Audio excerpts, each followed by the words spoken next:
What a wonderful day!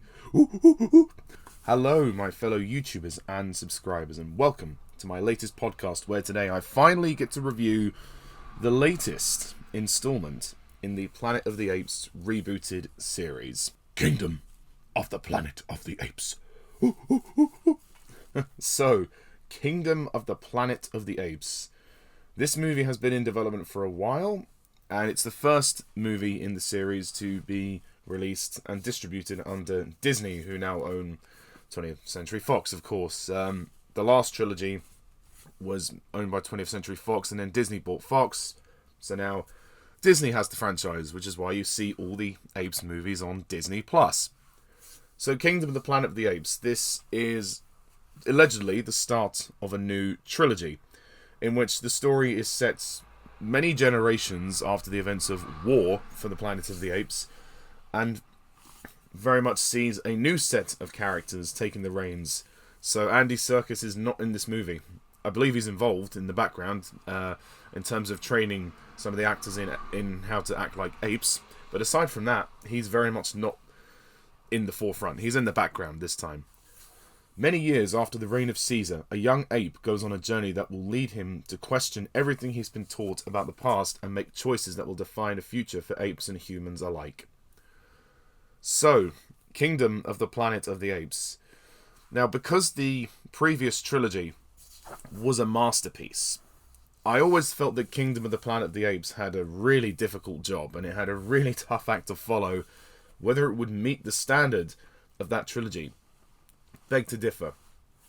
So, my overall verdict of the movie is that I did really like it. It is a very solid start to a new trilogy.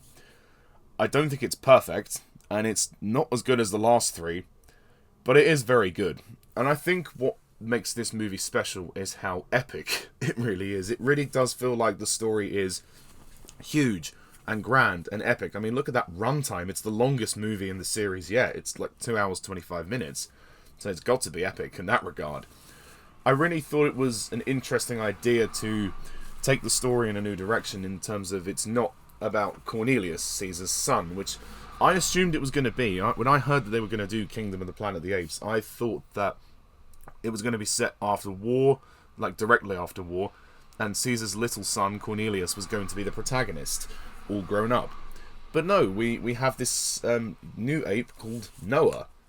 I don't necessarily know if the name is in reference to Noah from Noah's Ark, but I don't think so. And his story is really interesting because the movie honours Caesar's legacy, and so much of this film is him being taught what Caesar taught all the apes and his legacy. And obviously we see the window symbol that has been shown across the other three films. And I really liked Noah's journey. I thought he was a really good character.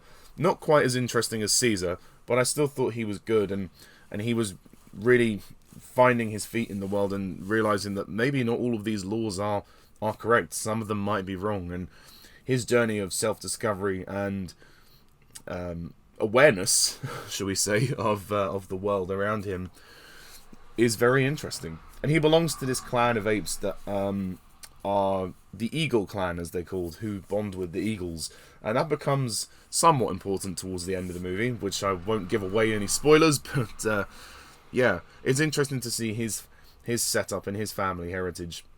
And the performances across the board are great. I mean, Owen Teague plays Noah, and he is tremendous. He is tremendous. His performance is fantastic. The voice is great, and I like the fact that the apes spoke, but the speech was evolved, but not in so much as a way that I'm talking to you now.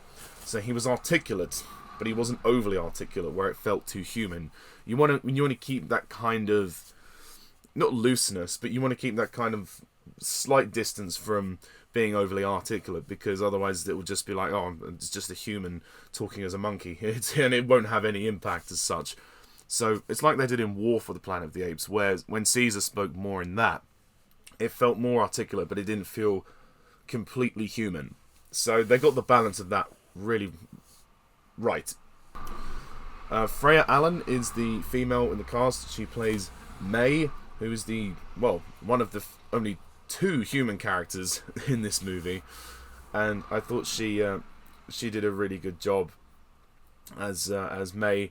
And May is not necessarily a angelic character. I wouldn't describe her as being this benevolent character. She definitely has some ulterior motives in the story. I shan't reveal any spoilers, but once we get to the vault and we realise her true intentions, you get it. You get why, why she wants to do what she wants to do. Because when humanity lost everything after what happened in Rise of the Planet of the Apes, who wouldn't want to, have that back? So, yeah, her motivations were clear and understandable. She makes some dark decisions. She does some terrible things, but she does it because of everything she's lost. And she's quite a lonely character, and we do see her isolation.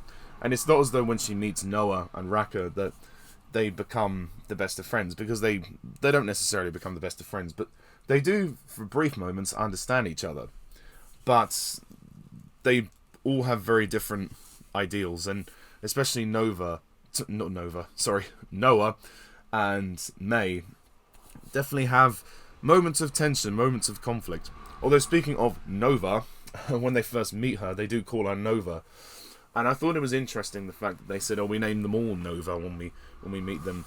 So clearly the little girl from War was named Nova, and that became a traditional thing. So it's a subtle thing, but it's very clever. If you want to link these movies to the original film from '68, then you can clearly say that the Linda Harrison Nova is not the same Nova as the one from War, nor May.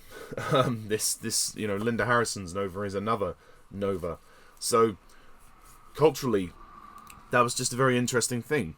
So it allows more freedom for these movies to interconnect, because I think I've heard recently that these new Planet of the Apes movies are planning to be a longer saga than we initially thought. So it was going to be a trilogy. I think now it's going to be like 9 films. So, 9 films including the 3 that we've already got from the Caesar trilogy. Also have Kevin Durand as Proximus Caesar. Now, if there's any weak part of the film, I think it's Proximus. I mean, he's a good character, and you get his motivations for going into the vault.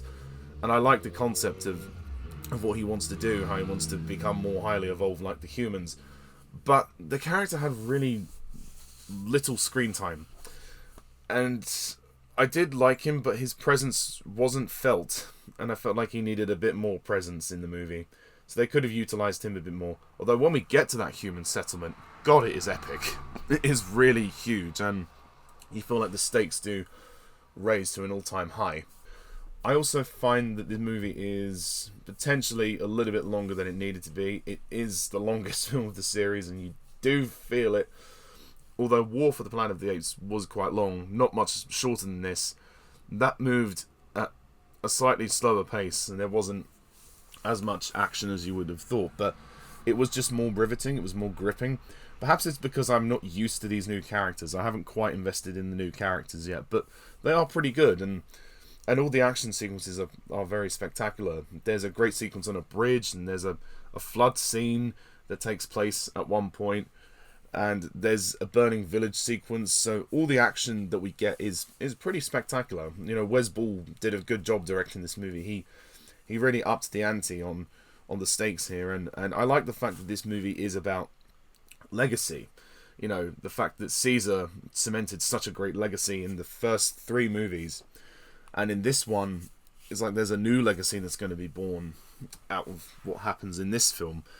But I can't help feeling that this movie is a bit of a setup, and it does feel like it doesn't particularly go anywhere until the very end, where you see what they find inside this vault that allows them to do what they have to do. I can't say any more than that, because otherwise I'll spoil it, but the ending leaves the door open for the promise of what was before, but also the promise of a new future. That's all I will say. But it's interesting. And clearly it was designed to be a setup film, because this was clearly designed to be part 1 of a trilogy, which is fine, but at some point you do feel like, okay, maybe we are taking a bit too long to sort of get this going. The first act, I think, is particularly draggy. There are moments that are nice character moments, but I did feel like perhaps compromised the pace of the film, and did make you feel like, okay, we are taking a long time to do this. That being said, though, visually, once again, absolutely spectacular. The apes look terrific, just as good as they did in War, and you really feel the sense of loss when they do die, and you feel the emotion come through. The emotion capture, as I will call it, is really, really impressive. I mean, Weta, they're just brilliant at what they do. They really are. They are innovators. They are lead innovators in this technology, and we know it works. Everybody knows it works. I don't know what much more you can do to improve it, but at this point, if you can maintain that same quality, that is amazing. And I have to admit, it does come through very well. That being said, as much as the movie is sentimental, I didn't find myself getting too emotionally involved. I wasn't as emotionally connected as I was the first 3 films, but it is still good, and when those moments hit, they do hit quite well, and you feel the connection that the characters have with each other. I just personally wasn't moved to tears as such, but I did get the intentions, of course. Perhaps this is something that will come when I see the next few films, but for now, we're just getting to know these characters. Although I did like the character of Raka. I thought he was really cool. Peter Macon as Raka, who I guess is the replacement Maurice, really, who's the one who stands by Caesar, the all-knowing, all-wise, says all Caesar's laws were what defined us, this is important, and he gives Noah the little necklace which has the window symbol on it, which is really, really cool. And I love the design of this world. It did remind me a bit of The Last of Us, of all the buildings that were covered in vegetation, and the fact that the world's living in an apocalypse now, and it really is atmospheric. You really do feel like we're in an apocalypse here. Also, William H.Macy is in this movie, plays a very small human character called, I think his name's Trevathan. I believe that's the character's name.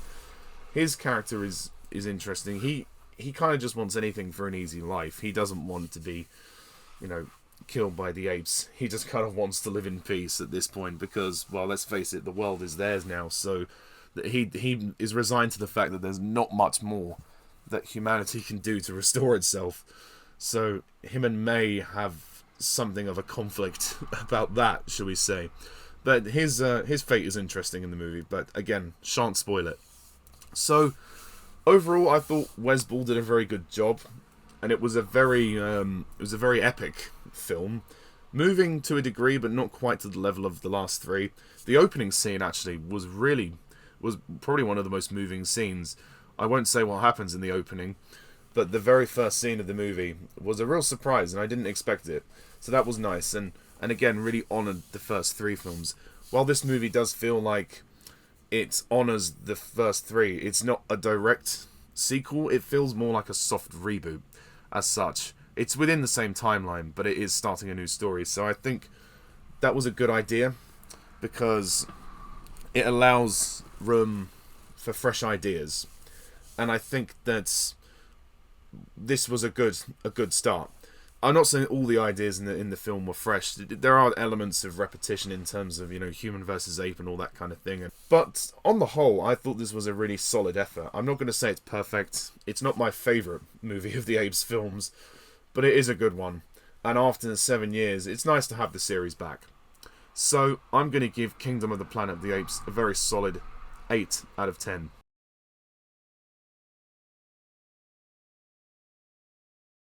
I've seen it twice now. I went to see it once in standard and then once in IMAX, and I would encourage the IMAX. I think the IMAX is good. It does help you feel more immersive, and I'm actually seeing it one more time with my friend Harry Thomas, so shout out to Harry.